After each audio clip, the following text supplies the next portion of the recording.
Well, Jeff, we have principle number 7. Children need to be enjoyed.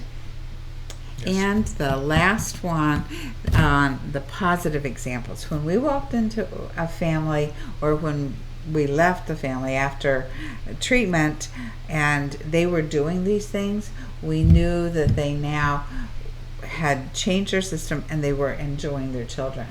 And They were utilizing the principle positively, so like, effectively. and most often, Intentionally. I was going to say that it takes a lot of intentionality to do this because, as we said in the last video, sometimes our generational stuff gets in the way. If our parents parented one way, we're more likely to parent like them, and there was the children seen and not heard, and putting kids in playpens and all of that in previous generations, and families are morphing and changing over time, so some of that's going away, but it might still be present, and you're going to get those negative examples. The same way no one gets to be the perfect model, no one received the perfect model. Right. So we have those gaps and those holes in ourselves. Yeah. This particular principle, children need to be enjoyed. Some of the things that we see in families and we encourage and try to grow are, number one, we look for children who are very comfortable with prompting their parents to kind of look at me. Yeah, You and know, that's very much watch of a kind of a toddler, preschooler, or watch me ride my bike or push my car up the hill, and these children will prompt with the expectation my parent will do it. They're not the naggy child who is pulling on your leg. Look, mom, watch. It's just it's a signal, it's a cue. Mom, watch what I'm doing, or Dad, and they will attend to that cue. I have a concert next week or 2 weeks from now. How many tickets would you like? Like, yeah. Not, whatever. I have a concert. You don't really want to come. Yeah. But, how many tickets would you like? Yeah. Because they know the parent Right. is interested, and most likely because in the second part of this principle is that the parents have verbalized, they've talked about the fun that they have with their child. It's amazing to me over the years the number of families that when I sit down and go, well, tell me about the last time you had fun with your child, and the parents look at you dumbfounded like, we went on vacation last year, but it was pretty awful. Yeah, he did this and that. Yeah. And it's like they really don't have any examples. No, it's like, at the end of the last video was that the behaviors get in the way. So what we look for is when we ask that question, when's the last time you had fun with your child, a quick and ready answer. Yeah. We were just laughing with Matt the other night about, how his hair looks in the morning or something. Or we played a game together, or we had taken a walk, or we made chocolate chip cookies, or just ate ice cream out under the tree in the evening. When we go to leave a family, when we ask the question, well, tell me about your child this week, we want to hear positive things as well as the negatives. That's what we look for. Yeah. It's so important that one of the easiest places to do this is when you eat together. That's one of the things we encourage. Eat together as a family.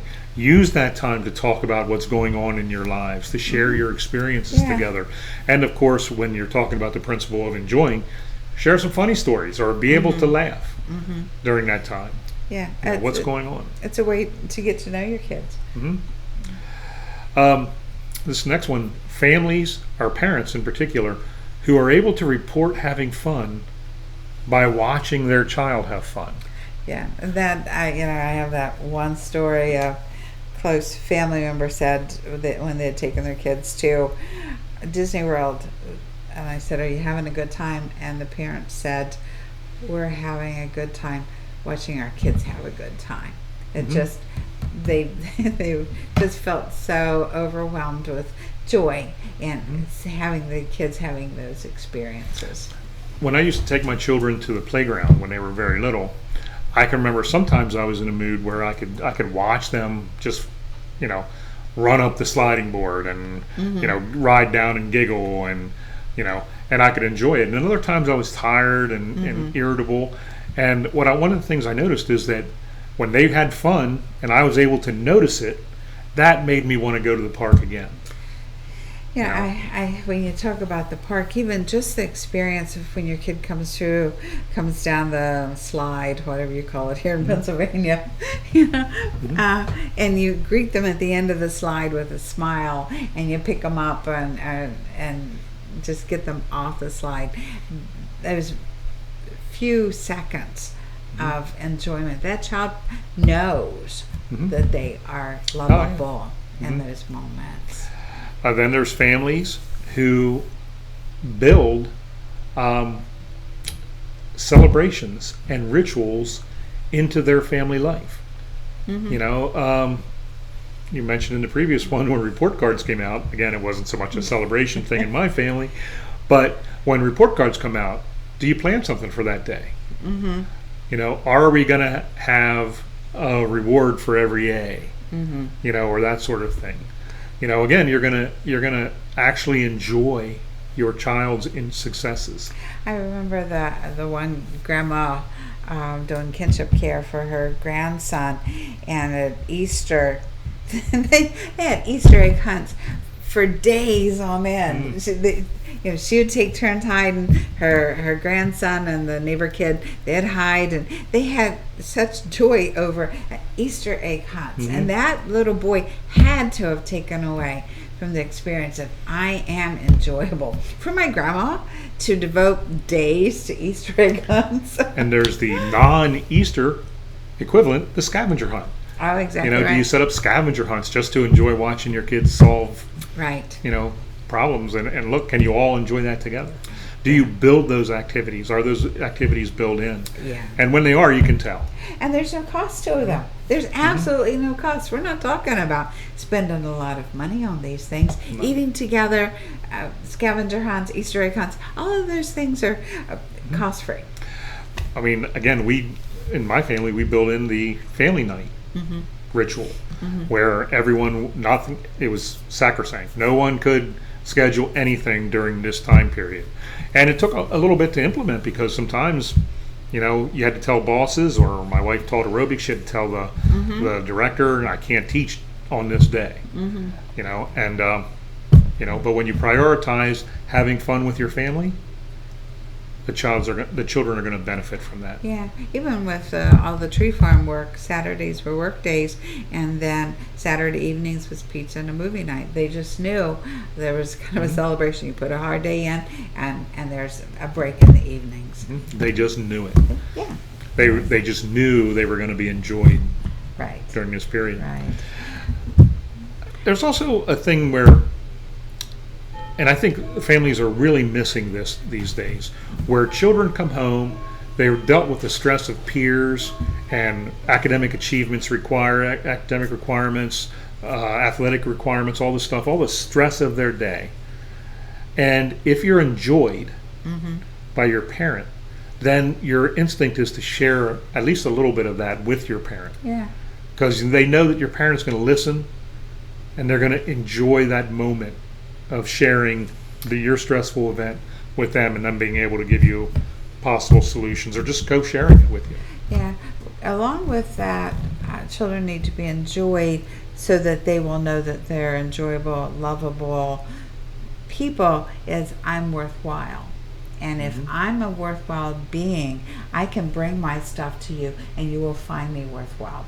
You will find that I am worth spending time with, and even talking about peer struggles or teacher struggles or any of those things. There's just something about when you say, so-and-so treated me badly today, and your parent looks at them and go, they're idiots. Don't even listen to them. You feel that parent trying to lift your spirits, and again, that's the that effort to come together and share a moment of joy over something that's inherently difficult tells your child they're enjoyable.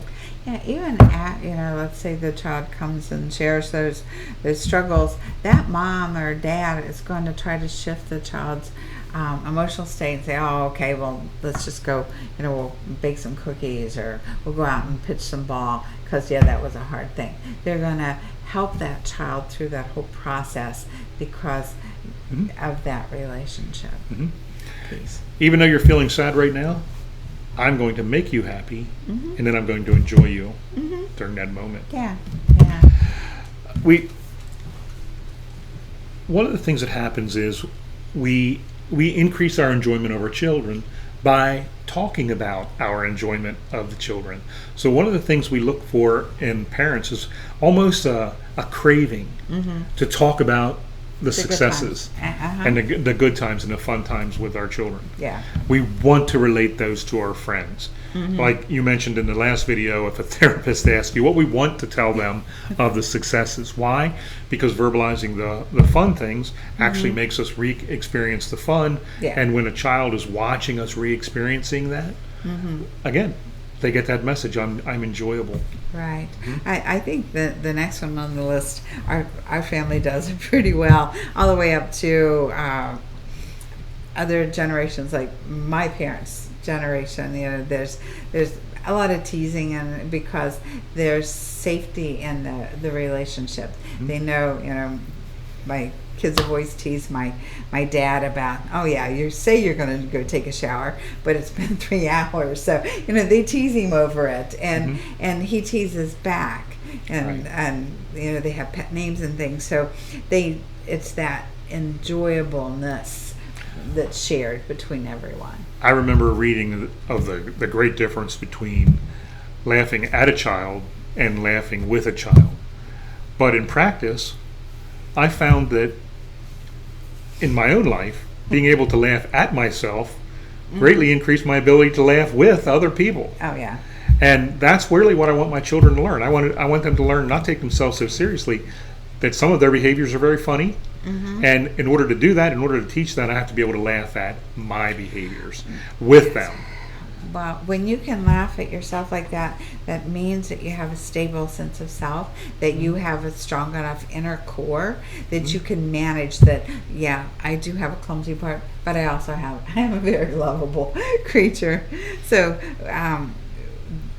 we're giving our kids that stable sense of self when we give them the message they are lovable, they are enjoyable, they are worthwhile.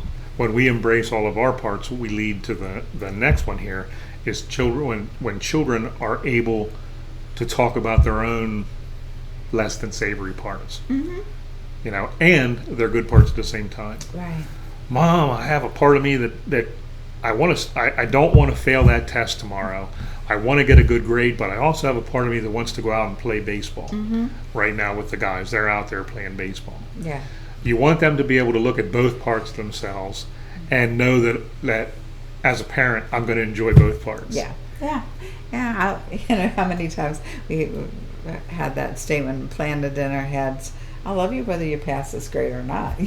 My love is steady. Yeah, love and logic. That was a Jim Fay statement. I love you no matter how many years it takes you to pass the 3rd grade. I remember I just howled in the audience when I first heard that from him. But our children learn to accept themselves with their flaws and with their strengths because we can enjoy theirs, and we can't enjoy theirs until we can enjoy ourselves. So we have to be able to enjoy our own flawed parts as well as our strong parts, and that leads our children to be able to talk about their own and enjoy their own. Yes. So we have now finished up our 7 principles. There you go. Hey, thanks for listening. Yes. Thanks. 7 principles of emotionally functional families. Yes. Thank you.